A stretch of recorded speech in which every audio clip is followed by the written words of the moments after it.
We grew up together in a couple doors down from each other in the summers on Ghost Lake, and the two families, along with Burr Johannessen's, terrorized the North Shore of Ghost Lake for many summers. And I was fortunate enough to work with Greg out at Wilson Coldstream, and then go to high school with Greg. And I can assure you that Greg was a very motivated and energetic athlete at Dryden High School, and he took that energy, intelligence, motivation to the business world and has been a very successful businessman in Dryden. So I'd like to call upon a long-standing friend to come up and address us on behalf of the town of Dryden. Greg?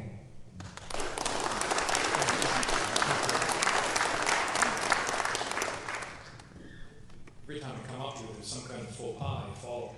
And Jack, I was told that I can speak as long as I want, right? As long as it's under 5 minutes, right? Well, Jack, that's not Jack that just tripped there. Because I watched this guy in football. He had so many moves. And this is where I wandered. I remember watching Jack totally deke out people as a quarterback. Like, how the heck does he do it? And I asked him one day, how did you do that?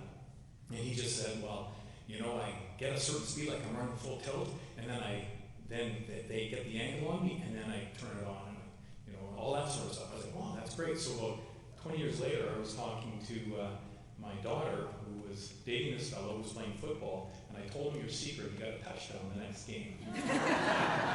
So that's pretty good. So thanks, Jeff. Thanks for the kind words.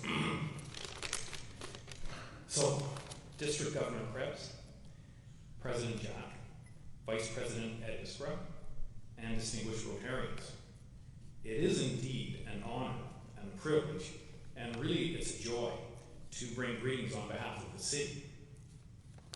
Personally speaking, you have impacted our family for the better over the decades. My father, uncles, and cousins were, and are, proud to be members of Dryden Rotary.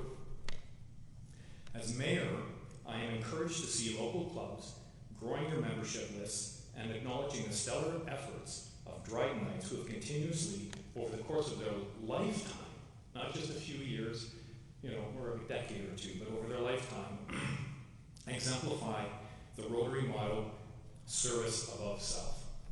As council and stewards of our city's public services and assets, our vision is to, and I'll quote off of our website, create a vibrant, diverse, safe, healthy, and sustainable community.